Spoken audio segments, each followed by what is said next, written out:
हाय मोहित। ए हाय हाय स्वाति हाय। मोहित हाय। Okay. काफी लोग जुड़ गए इनफैक्ट मोहित ऑलरेडी लाइव सेशन में। इन सबको हम बता दें आप हैं कौन। आप हैं मिस्टर मोहित गांग और आप मनी फ्रंट डॉट इन के को फाउंडर और सीईओ हैं, करेक्ट? जी, थैंक यू स्वाति। परफेक्ट। ठीक है। चलिए तो हम सवाल जवाब का सिलसिला शुरू करते हैं। किशन प्रजापति जी का सवाल था हमारे पास। मैम, मुझे म्यूचुअल फंड में एसआईपी द्वारा इन्वेस्टमेंट करना है और मेरा डीमैट अकाउंट एचडीएफसी सिक्योरिटीज में है, तो मुझे डीमैट अकाउंट में ही म्यूचुअल फंड एसआईपी करने में फायदा रहेगा या किसी दूसरे ऐप माई कैम्स फंड बाजार वगैरह में? प्लीज मैडम, यदि आप मेरी जगह होती तो किस प्लेटफॉर्म द्वारा इन्वेस्टमेंट करती? मैं इनकी जगह होती तो मैं नॉन डीमैट अकाउंट प्रेफर करती। आप बताएं, आपकी राय क्या है मोहित? जी, मैं भी वही करता स्वाति। आई थिंक पर्सनली अगर आप पूछे तो मैं प्रेफर करता हूं कि नॉन डीमैट अकाउंट के जरिए ही म्यूचुअल फंड में इन्वेस्ट किया जाए। 99% फोलियोज इंडिया में जो है म्यूचुअल फंड के, वो नॉन डीमैट है। As in folio based, paper based physical investments हैं जो कि फंड हाउस के साथ में डायरेक्टली होल्ड होते हैं। तो उसका मतलब ये नहीं कि आप डिजिटल नहीं कर रहे हैं, आप सब कुछ डिजिटल कर रहे हैं। इट्स जस्ट दैट कि वो नॉन डीमैट में है। जब डीमैट में होते हैं म्यूचुअल फंड के यूनिट्स, तो उन्हें बेचना काफी मुश्किल होता है। आप उन्हें सिर्फ और सिर्फ एक्सचेंज पर बेच सकते हैं। आप उन्हें डायरेक्ट फंड हाउस के ऑफिस में जाकर भी नहीं बेच सकते, कैम्स और आरटीएस के ऑफिस में जाकर भी नहीं बेच सकते, और ना ही किसी दूसरे ब्रोकर डिस्ट्रीब्यूटर के थ्रू उन्हें सेल किया जा सकता है। तो डीमैट के यूनिट्स काफी सहूलियत, नॉन डीमैट के यूनिट्स जो होते हैं, जो कि फिजिकल यूनिट्स कहे जाते हैं, वो काफी सहूलियत देते हैं। तो अगर आप एसआईपी करना चाहते हैं तो कोई भी अच्छा ऑनलाइन प्लेटफॉर्म उठाइए, वहां से आप ऑनलाइन इन्वेस्टमेंट्स कर सकते हैं। और मैं कहूंगा अगर आप कर ही रहे हैं तो डायरेक्ट प्लान्स का चुनाव करिए। एचडीएफसी सिक्योरिटीज में जहां तक मुझे आइडिया है, आपको डायरेक्ट प्लान्स नहीं मिलेंगे, आपको रेगुलर प्लान्स ही मिलेंगे। देवलीना विश्वास जी का सवाल जो अभी हमारे साथ जुड़ी हुई है, उनका आया है कि किस कैटेगरी में 10 लाख रुपए निवेश करना है इन्हें अगर 5 साल के लिए। देवलीना जी को हम ये कहते हैं कि कुछ और डिटेल्स दे दे पहले अपने बारे में, कि और कुछ इन्वेस्टमेंट कहाँ है, उसके बाद जवाब देने में आसानी होगी मोहित। बेटर रहेगा अगर थोड़ी और डिटेल्स दें कि किस तरह का हम्म। इन्वेस्टमेंट्स देख रही हैं और ऑलरेडी क्या कर रखा है। हालांकि हम्म। उन्होंने बताया 5 साल के लिए इन्वेस्ट कर रही हैं, अगर कुछ और डिटेल्स दे दे तो बेहतर है। बट हम्म। सिर्फ इसी ओके। पॉइंट के ऊपर अगर कुछ बताना है तो I can go ahead and tell you something. Please please please please go ahead. Okay, so look, अगर सम अजम्पशंस, अज्यूमिंग कि आप ऑलरेडी थोड़ी सी एक्सपीरियंस इन्वेस्टर हैं, थोड़ा बड़ा अमाउंट इन्वेस्ट कर रही हैं और 5 साल के लिए कर रही हैं, इसका मतलब वक्त भी ठीक ठाक है आपके पास में, बहुत लंबा नहीं है, but 5 years is a decent horizon. तो वहां पर आप इक्विटी इन्वेस्टमेंट्स के बारे में सोच सकती हैं। तो आप चाहे तो उसको इक्विटी, हाइब्रिड और डेट, अगर ओवरऑल पोर्टफोलियो में डेट नहीं है तो ऑब्वियसली इसको पूरी तरह से आपको एसेट एलोकेशन के हिसाब से एलोकेशन करना होगा। तो वहां पर आई वुड से 50 इक्विटी 50 डेट का एलोकेशन, क्योंकि मुझे आपकी प्रोफाइल के बारे में ज्यादा कुछ पता नहीं है, तो I would straight up go and से कि 50 इक्विटी 50 डेट में एलोकेशन कर सकती हैं। ऑलरेडी अगर डेट में निवेश कर चुकी है और 5 साल के लिहाज से सिर्फ एक ही पर्टिकुलर इन्वेस्टमेंट देख रही है, तो फिर आप इक्विटी में 2 या 3 कैटेगरीज का चुनाव करके इस अमाउंट को स्प्लिट कर सकती हैं। आप 50% पैसा लार्ज कैप्स में डालिए और बचा हुआ 50% पैसा, उसमें से भी 30% should go into flexi cap and the remaining 20 you can divide between a mid and a small cap kind of N allocation. So that hmm. Should be good. वहां पर लार्ज कैप में आप दो स्कीम्स कोई भी ले सकती हैं, एक एक्टिव एक पैसिव। आप Mirae Asset large cap fund ले सकते हैं, आप Pru ICICI Nifty index fund ले सकते हैं। फ्लेक्सी कैप में भी आप चाहें तो दो स्कीम्स या एक स्कीम काफी है, पराग पारिक फ्लेक्सी कैप फंड ले सकते हैं, या फिर Aditya Birla flexi cap fund लिया जा सकता है। और बचा हुआ जो 20% एलोकेशन है आपका, वहां पर हम्म। मिड स्मॉल में से कोई एक फंड लीजिए। मिड कैप आप ले सकती हैं, डीएसपी मिड कैप आप चाहें, और थोड़ा सेव करना चाहें तो बैलेंस एडवांटेज फंड का भी चुनाव कर सकते हैं अपने पोर्टफोलियो में। और वहां पर मेरी राय रहेगी इडलवाइज बैलेंस एडवांटेज या फिर Pru ICICI balance advantage fund. एक और लास्ट चीज, आप जो हम्म। अमाउंट इन्वेस्ट करना चाह रही है वो बड़ा है, थोड़ा हम्म। स्टैगर करके करिए। एक मुश्त हम्म। राशि हो सकता है, थोड़ा मार्केट वोलेटाइल है अभी, तो 6 महीने साल भर में उसे स्टैगर करके इन्वेस्ट कर सकते ओके। अच्छा, जो सवाल भेज रहे हैं ना हमें बहुत सारे, उनसे एक रिक्वेस्ट है। अगर आप साफ साफ मुझे सुन रहे हैं तो ये बात जरा गौर से सुन लीजिए। जब भी आपको कुछ इन्वेस्टमेंट से जुड़ा सवाल पूछना है कि आपके पास इतनी रकम है, किस फंड में करें, तो हमें कुछ एक्स्ट्रा डिटेल्स चाहिए होती हैं। आपकी एज क्या है, अभी तक का आपका इन्वेस्टमेंट क्या है, और कितने सालों के लिए आप निवेश करने की सोच रहे हैं। इतनी इंफॉर्मेशन एक डायरेक्शन देने के लिए सफिशिएंट होगा मोहित? हाँ, I think that should be good, the more the merrier, जितना ज्यादा डिटेल दे पाएंगे उतना बेहतर होगा, उतना ही वो हो नहीं पॉइंटेड पाएगा आंसर हो क्योंकि पाएगा। यहाँ पर थोड़ा लंबा लंबा सवाल, या फिर हम बात नहीं कर पा रहे हैं उनसे जैसे हम टीवी में करते हैं। नॉर्मली हम अपने दर्शकों से बात कर लेते हैं और डिटेल्स ले लेते हैं। तो इतना फिलहाल इतना करें और बाकी जो होगा हम देखते हैं। पीसी चौधरी जी का सवाल, सॉवरेन गोल्ड बॉन्ड के ऊपर कहाँ से परचेज कर सकते हैं? एक तो ये कुछ वक्त के लिए आता है बाजार में जब आप खरीद सकते हैं, अगर उसमें मिस हो गया तो ऑप्शन क्या है?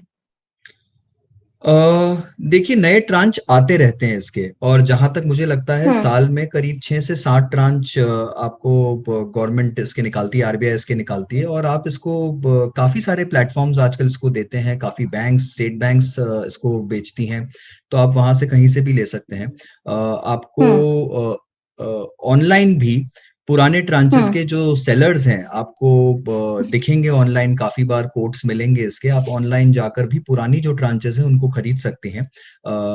इसका सबसे अच्छा फायदा ये है, डीमैट में आता है, फिजिकल फॉर्म में नहीं है। राइट, गोल्ड की प्राइसेस जो होती है मार्केट में उसको ट्रैक करता है, तो एग्जैक्ट आपके प्राइसिंग ट्रैक होता है, आपको कहीं making breaking charges, taxes, impurity charges वो सब नहीं लगते हैं जो कि आप फिजिकल गोल्ड में जनरली लगते हैं।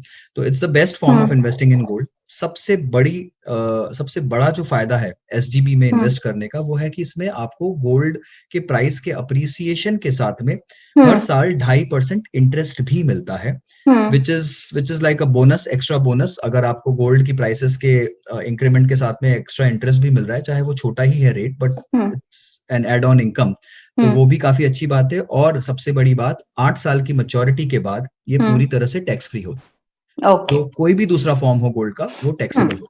ऑलराइट। ज्योतिष सिंह जी का सवाल है, how to generate 30 lakh in 10 years? Calculator है आपके पास या फिर आप अपने आप ही करके बता देंगे दिमाग में? कर सकते हैं इसको 30 लाख इन पर। इन्होंने कोई स्टार्टिंग रकम नहीं दी है, कितनी रकम अगर वही है कि कंफर्टेबल है। मान लीजिए कि 10% का रिटर्न अगर हम एक मान के चल मिल सकता है, तो कितनी रकम निवेश करनी होगी 10 साल में 30 लाख जोड़ने के लिए? और मैं मान के चल रहा हूँ कि ये एसआईपी ही करना चाहते हैं, मान के चलते हैं कि हाँ, मान के चलते हैं। ठीक है, तो अगर हम देखें, मैं एक जनरली कुछ 12% का रिटर्न ले ले स्वाति। एक 10% पे ले लेते हैं, एक 12% पे ले लेते हैं जी, ओके। 15,000 रुपए अगर महीने का किया जाए 12% की दर पे 120 महीने के लिए 10 साल के लिए, तो आपका जो एक्यूमुलेटेड कॉर्पस होगा वो कुछ 35 लाख रुपए के आसपास होगा। ओके। बेसिकली 15,000 रुपए पे आप इसको थोड़ा सा कम कर दीजिए, 14,000 कर देंगे तो शायद आप 30 लाख के आसपास पहुंच जाएंगे। ओके, ऑलराइट, ठीक है। बंधु कुमार जी का सवाल है, नमस्ते मैडम, मैं आपसे एक सलाह लेना चाहता हूँ। मेरा एक दोस्त है, भोपाल में रहता है, लोन लेकर जमीन खरीद रहा है और प्रॉपर्टी में निवेश कर रहा है। इसके अलावा वह कहीं और निवेश नहीं कर रहा है। उसका मानना है कि 5-10 साल में जमीन के भाव बहुत बढ़ जाएंगे और अच्छा पैसा मिलेगा। मैं आपसे यह जानना चाहता हूँ कि क्या वो सही कर रहा है, इसमें आपकी राय क्या है? एक तो पहली बात, अपने दोस्त के लिए आप इतना कंसर्न है, यही बहुत बड़ी बात है। आजकल तो लोग अपने पैसे को लेकर कंसर्न नहीं होते हैं, but it's very good thing अगर आप उसके लिए उनके लिए ये सवाल पूछ रहे हैं। तो बताइए, सारा पैसा सिर्फ और सिर्फ जमीन में, मुझे नहीं लगता कि ये बहुत अच्छी बात है।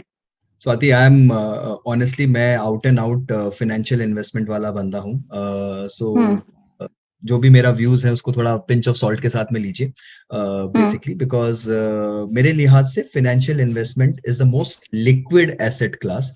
आपको जब लिक्विडिटी की आवश्यकता पड़े, जब इमरजेंसी कॉर्पस हो, आप निकाल सकते हैं। और land on the other extreme is the most illiquid asset class. सबसे मुश्किल अगर किसी चीज से छुटकारा पाना या जिसको बेचना या सही मार्केट के दाम पर बेचना है अगर कुछ, तो वो है लैंड। लैंड का मेंटेनेंस, एंक्रोचमेंट्स, उस पे कल को कहीं पर भी कुछ लीगल केसेस आने का डर, वो सही जगह है नहीं है, बहुत सारे इसमें मुद्दे होते हैं। और शायद मैं उस मायने में एक्सपर्ट भी नहीं हूं कि मैं आपको प्रॉपर्टीज पे राइट व्यू दे पाऊं। बट लैंड अगर कहीं बहुत ही स्ट्रेटेजिक लोकेशन है और कुछ एक्स्ट्राऑर्डिनरी सिचुएशन हो जाए, तभी वो एक बहुत बड़ा अच्छा फाइनेंशियल इन्वेस्टमेंट बनता है। बट अदरवाइज मैंने बहुत ऐसे केसेस देखे हैं जहां लैंड में लोगों का पैसा जनरली अटकता ही है लंबे साल। पर अगर लोन लेके आप लैंड ले रहे हो और सारा पैसा वहां लगा रहे हैं, तो ये एनी विच वेज एक बहुत ही गलत स्ट्रैटेजी है। हर तरह का एसेट क्लास रखिए, पहले अपना एक financial asset, financial corpus build करिए जहां पर आपकी सारी जरूरतें पूरी हो सके, और उसके बाद दूसरे एसेट्स ले सकते हैं जो कि लॉन्ग टर्म और इलिक्विड हो। सबसे पहले लिक्विड एसेट्स बिल्ड करिए। ऑलराइट, ठीक है। अगला सवाल राहुल कीर्ति जी का, बहुत दफा भेज चुके हैं। Best mutual fund for SIP for my daughter's higher education, time horizon 15 years, बताएं। जितना लंबा टाइम ड्यूरेशन होगा उतना ही अच्छा है। बेसिकली एक अच्छा पोर्टफोलियो बनाइए, एक पर्टिकुलर स्कीम पे मत जाइए, कोई 3 या 4 स्कीम्स का एक पूरा अच्छा पोर्टफोलियो बनाइए, एक लार्ज कैप, एक फ्लेक्सी, एक मिड, एक small. I think that should be good enough. 4 schemes. और जैसा मैंने पहले भी अभी एक क्वेश्चन के आंसर में बोला था, लार्ज कैप में आप मिराय लार्ज कैप या Pru ICICI Nifty index fund ले सकते हैं। फ्लेक्सी में आप पराग पारिक फ्लेक्सी कैप ले सकते हैं, आदित्य बिरला फ्लेक्सी कैप ले सकते हैं। मिड कैप में आप DSP मिड कैप ले सकते हैं, और स्मॉल कैप में आप कोटक स्मॉल कैप ले सकते हैं। 4 स्कीम्स गुड इनफ। चारों में अमाउंट को बराबर डिवाइड कर दीजिए। 15 साल का होराइजन बहुत अच्छा होता है, and hopefully you will reach your target. Sumit Patil ji जानना चाहते हैं कि ये मल्टी कैप और फ्लेक्सी कैप में फर्क क्या होता है। कोई फर्क नहीं था कुछ दिनों पहले तक, फिर एक सर्कुलर आ गया और फिर फर्क आ गया, बताएं। ये फर्क बनाया गया है। सब बराबर आए थे इस दुनिया में और फिर उन्हें अलग अलग बांटा गया है। ये वैसा वाला किस्सा है। तो देखिए, मल्टी कैप का जो डेफिनेशन है, जो कि सेबी ने अभी कुछ ही महीनों पहले निकाला है, वो ये है कि कोई भी स्कीम जो मल्टी कैप फॉर्मेट में चलेगी उसमें मिनिमम 25% लार्ज कैप में, मिनिमम 25% मिड कैप में और मिनिमम 25% स्मॉल कैप में होना कंपलसरी है। और जो बचता है 25, वो आप कहीं भी एलोकेट कर सकते हैं, फंड मैनेजर, वो उनको लिबर्टी है। फ्लेक्सी कैप में ऐसा कोई पैमाना नहीं है, ऐसा कोई मापदंड नहीं है। आप जिस तरह से फंड मैनेजर अपनी इंटेलिजेंस के हिसाब से, अपने मार्केट रीडिंग के हिसाब से, लार्ज में अगर वो 80% रखना चाहे तो 80% रख सकते हैं, मिड में बढ़ाना चाहे तो जैसा करना चाहे, वो जिस डायरेक्शन में जाना चाहे उनको पूरी छूट होती है। तो flexi is a very free flowing strategy, जहां पर फंड मैनेजर का टैलेंट, उनकी रीडिंग ऑफ मार्केट ज्यादा काम आता है। Multi is more formula driven, very very specified categorised kind of a system, जो कि अभी नया शुरू हुआ है। जितनी भी अर्स्टवाइल पुरानी मल्टी कैप स्कीम्स थी, अमूमन सारी ही अब फ्लेक्सी कैप में बदल गई हैं, और अब सब लोग मल्टी कैप करके नए NFOs निकाल रहे हैं मार्केट में, to comply with the new SEBI definition की एक उनके पास में ऐसा प्रोडक्ट भी रहा है। बट पुरानी जितनी भी अच्छी स्कीम्स थी, सब आजकल अपने आप को फ्लेक्सी कैप कहती हैं। ओके। गौरव गुप्ता जी का सवाल है, मैम मुझे लॉन्ग टर्म इन्वेस्टमेंट के हिसाब से इन्वेस्ट करना है as an aggressive investor, tell me कि मैं कैसे करूं, या म्यूचुअल फंड या ETF 15 साल के लिए। ETFs is a great tool. Honestly, I'm a firm believer of ETFs and index funds. but ETF में देखिए, ETF में आई वुड स्टिल से कि आपको डीमैट फॉर्म में एक ब्रोकिंग अकाउंट लगेगा, आपको ब्रोकिंग के मेंटेनेंस चार्जेस लगेंगे वहां पर, और प्लस आपको बाय सेल टाइम पे ब्रोकरेजेस लगती हैं, वो अलग। हालांकि ETF आपको लाइव प्राइस देता है, मिड मार्केट मिड डे का प्राइस भी देता है, बट आप बहुत लंबे होराइजन के लिए इन्वेस्ट कर रहे हैं तो उसका आपको कोई फर्क नहीं पड़ना चाहिए। I would say you can go for an index fund. आजकल दोनों का कॉस्ट कंपेरेबल हो गया है। पहले ETF में थोड़ा कॉस्ट कम होता था, बट अभी इंडेक्स फंड्स भी बहुत लो कॉस्ट पे मिलने लग गए हैं। तो आप एक अच्छा इंडेक्स फंड लीजिए, निफ्टी इंडेक्स, सेंसेक्स इंडेक्स, जो भी लेना है, या किसी और, आप अभी मिड स्मॉल कैप सबके इंडेक्स फंड्स आ गए हैं, तो आप ले सकते हैं। और अच्छी बात यह है कि निफ्टी और सेंसेक्स इंडेक्स अब 10 पैसे के कॉस्ट पे भी मिलते हैं आपको, सो डायरेक्ट प्लान्स में। So just go for that. Apoorv Sinha ji का सवाल है कि 6,000 रुपए की SIP शुरू की है 2021 में जनवरी में एक्सिस ब्लू चिप में, तब से इसका जो रिटर्न है वो नेगेटिव दिख रहा है। Should I continue or not?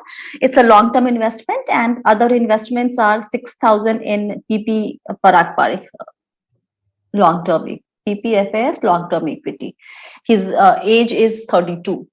सलाह आपकी। जनवरी 2021 यानी 2 महीने पहले, राइट?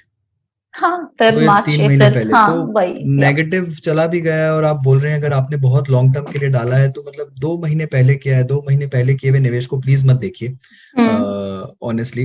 इट्स लाइक सेइंग कि the baby was born 2 months पहले और उनका मैक्स अभी इतना अच्छा नहीं है या वीक है। देखिए अभी वो दुनिया में आए हैं, they are just trying and gathering the feet. Market बहुत वोलेटाइल रहा है इस साल की शुरुआत से, राइट। सो स्कीम अच्छी है, आप उसके साथ बने रहिए। पराग पारेख तो बहुत ही अच्छी स्कीम है, मैं बोलूंगा। परफॉर्मेंस भी कंसिस्टेंटली काफी अच्छा रहा है। And even Axis blue chip for that matter, they have been top performers. Last 1 साल से थोड़ा सा वीक रहा है परफॉर्मेंस, बट उसके पहले काफी अच्छा परफॉर्मेंस है उनका। Both the schemes are good. आप please continue to hold and don't worry, but at least track them after 3 years, not before that. उससे पहले प्लीज उन्हें रोज मत देखिए। ओके, अंकित गुप्ता जी का सवाल है, 32 साल उम्र है इनकी।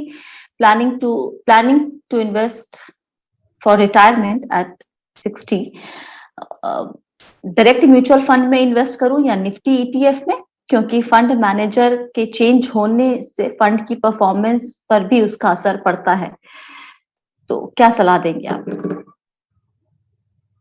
निफ्टी ईटीएफ को आप Nifty index fund direct plan कर भी इन्वेस्ट कर सकते हैं, राइट। तो जरूरी नहीं है कि आपको ईटीएफ का ही चुनाव करना है।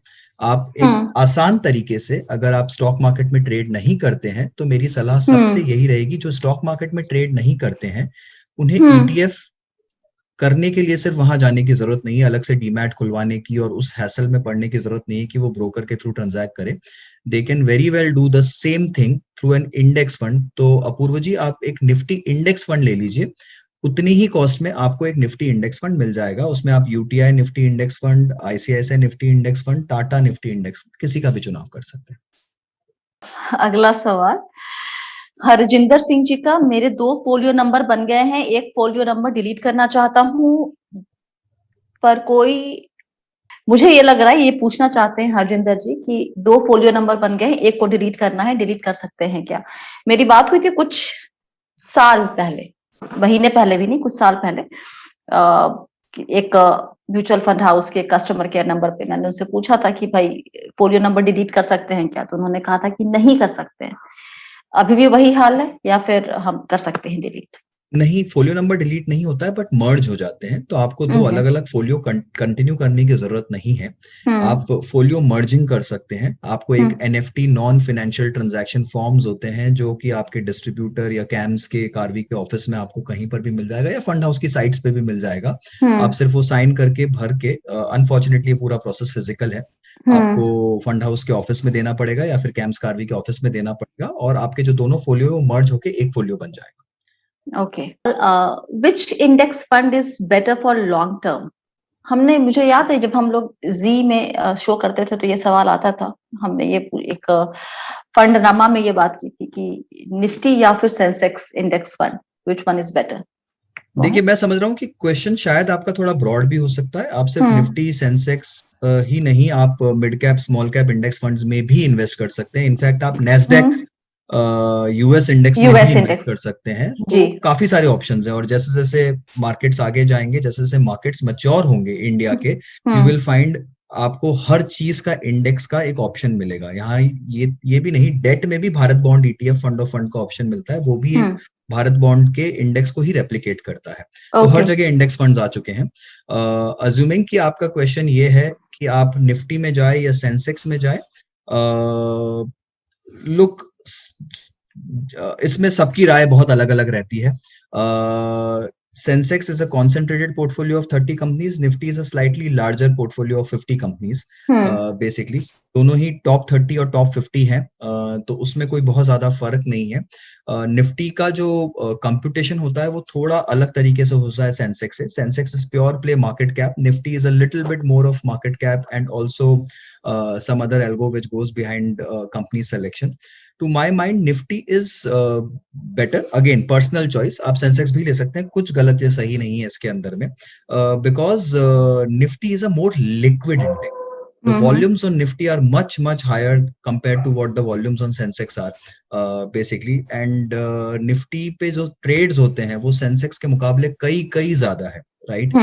And that's one of the most important reasons I से कि निफ्टी में करिए। प्लस थोड़ा पोर्टफोलियो आपका बड़ा रहता है 50 स्टॉक्स का, which is immaterial, but yet still I think India जैसे कंट्री में जहाँ ग्रेजुअली बहुत कंपनीज बढ़ेंगी, मार्केट कैप बढ़ेगा, 50 कंपनीज होना बुरा बात नहीं है. Those are the best companies of the country and you can invest into top 50. So that's a good enough. Okay, Sameer Vyas का सवाल है, how about initiating SIP in Motilal Oswal FOF in Nasdaq 100 or most Nasdaq ETF now for diversification. I think ये international funds में ऐसा एक सवाल पहले भी आया हुआ था, एक सब्सक्राइबर से मेरी बात भी हो रही थी और वो जानना चाहते थे कि क्या ये सही वक्त है इंटरनेशनल फंड्स में एक्सपोजर लेने का, बताएं. कभी भी सही और गलत समय नहीं है इनमें. ऑनेस्टली अगर the performance has been fantastic last 2 साल से, अगर लॉ ऑफ एवरेजेस कैचअप करता है और हो सकता है कि थोड़ा करेंसी भी वापस रुपी अगर अप्रिशिएट कर जाए तो आपके रिटर्न्स थोड़े से टेपर डाउन हो सकते हैं. But US market, underlying market जो है वो बहुत अच्छा कर रहा है and it continues to do very well. Liquidity बहुत सॉलिड फ्लो में है वहां पर and still it seems like the way Federal Reserve के स्टेटमेंट्स आ रहे हैं कि अगले 2 साल तक वो इंटरेस्ट रेट्स नहीं बढ़ाएंगे. So that's a very strong statement which means the markets can continue to do very well. So I've always been a firm believer कि asset allocation में एक international fund होना चाहिए. आप 5 से 10% allocation कर सकते हैं और उसके लिहाज से best choice is US market. और US market में अगर सबसे अच्छी choice, सबसे low cost choice कुछ है तो वो है ये Nasdaq fund of fund ETF from Motilal Oswal. It's a 10 पैसा cost. उससे सस्ता आपको कुछ नहीं मिल सकता. Honestly, when you're buying a Nasdaq index, you're buying the best companies, not just of this country, but the global best companies, the big global names in the tech industry. Nasdaq is a tech heavy index. उसमें mostly technology companies होती है. Right? S&P is a very different index, but I personally like Nasdaq. I think it's a great choice. Please करिए उसमें S&P. Okay. विशाल तांबे जी का सवाल है, थोड़ा अलग हटके. Hello sir / ma'am, is there any way we can utilize our home loan EMI amount before monthly auto deduction to generate some decent profits? Oh wow, great question. I am assuming कि आपका monthly EMI 1 तारीख को debit होता है. Mostly सभी का home loan का EMI 1 को निकल जाता है एंड अगर आपको यूज करना है तो आप ये बोलना चाह रहे हैं कि 2 तारीख से लेकर 30 तारीख के बीच में जो कॉर्पस आपके पास पड़ा है या जो आप इकट्ठा कर रहे हैं अगली EMI को पे करने के लिए, उसको आप कहाँ यूज कर सकते हैं. राइट? देखिए, अगर वो 7 दिन से ज्यादा का कॉर्पस है तो आप बेझिझक होकर उसको एक लिक्विड फंड में डाल सकते हैं. 7 दिन से कम का है तो लिक्विड फंड में मत डालिएगा, वहां पर काफी एग्जिट लोड्स लग जाते हैं. हालांकि बैंक अकाउंट्स आपको आजकल 4% या 4% से ज्यादा का रेट दे रहे हैं. काफी सारे बैंक अकाउंट सेविंग्स बैंक में, वो आप एक बार चेक कर लीजिए. लिक्विड फंड का फिलहाल का रिटर्न 3-3.25% ही चल रहा है, ये 3.5 के आसपास चल. लिक्विड फंड्स फिलहाल काफी कम दे रहे हैं रिटर्न.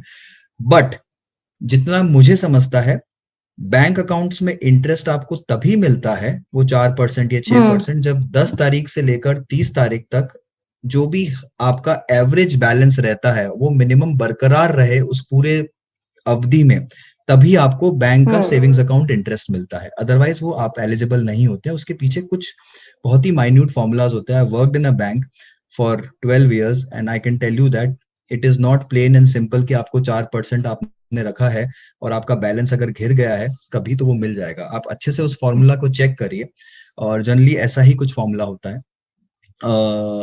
और स्टिल थिंक एक लिक्विड फंड बेटर चॉइस है. आजकल उसके अंदर में एक इंस्टा कैश करके फैसिलिटी आती है जो बहुत सारे फंड हाउसेस देते हैं, जिसमें आप up to 2 lakh rupees invest कर सकते हैं और उसको आप 24/7 कभी भी रिडीम कर सकते हैं. On click of a mouse तो पैसा डेबिट इमीडिएटली 2 मिनट के अंदर में आपके बैंक अकाउंट में आ जाता है. It's called an insta cash facility.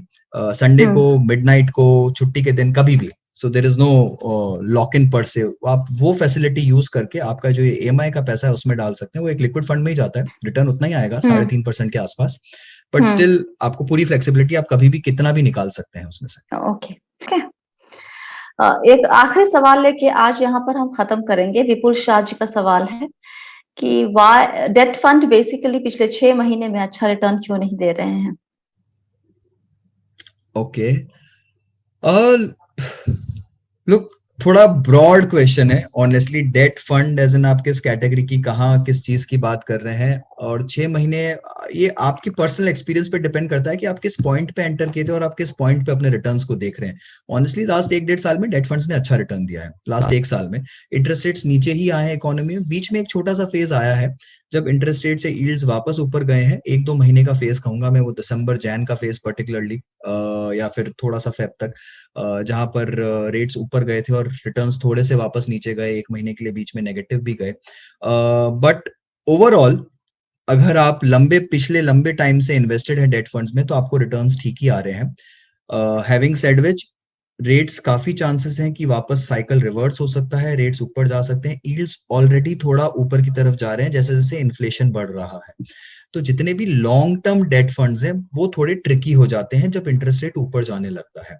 तो कोशिश करिए कि आप बहुत लॉन्ग टर्म डेट फंड्स होते हैं जैसे कि medium term funds, dynamic bond funds, income funds, guild funds, यहाँ से थोड़ा बचिए, वहां मत एंट्री कीजिए। और शॉर्ट टर्म में अगर बने रहेंगे, लिक्विड, अल्ट्रा शॉर्ट, लो ड्यूरेशन, फ्लोटर, इस टाइप की कैटेगरीज में, तो वहां आप सेफ हैं, वहां पर ज्यादा नुकसान होने की चांस नहीं है। इनफैक्ट आपको जो कंसिस्टेंट रिटर्न मिलता है वो मिलता रहेगा। ओवरऑल इंटरेस्ट रेट्स कम हुए हैं इकोनॉमी में, ओवरऑल ही रिटर्न का लेवल नीचे आ गया है डेट फंड में। ऐसा नहीं है कि डेट फंड ने खराब रिटर्न दिया है। इंटरेस्ट रेट और इन्फ्लेशन को सामने रखकर देखेंगे तो ओवरऑल पूरी कैटेगरी का रिटर्न नीचे आया है, बट रिटर्न खराब नहीं गया है। ओके, एक सवाल आखिरी बुद्धदेव जी का ले लेते हैं। Please suggest best hybrid fund, please pick my question. Hybrid category में सबसे अच्छा फंड कौन सा होता है? I like two funds. I'll give a direct answer. Edelweiss Balanced Advantage Fund and Pru ICICI Balanced Advantage Fund. I personally like both these funds. दोनों का philosophy थोड़ा अलग है. Edelweiss is more technicals and value momentum driven. Pru ICICI is more fundamental formula driven, जो कि P ratio के हिसाब से अपना debt equity allocation change कर सकते हैं. दोनों ही funds बहुत अच्छे हैं. Pru ICICI is a very long lasting fund, huge corpus. Edelweiss is also old hand. Corpus इतना बड़ा नहीं है, but still a great fund. I like both of them. किसी को भी चुन सकते हैं. आता है. हाँ, okay. Thank you so much. Take care. Stay safe. Thank you so much. Good night.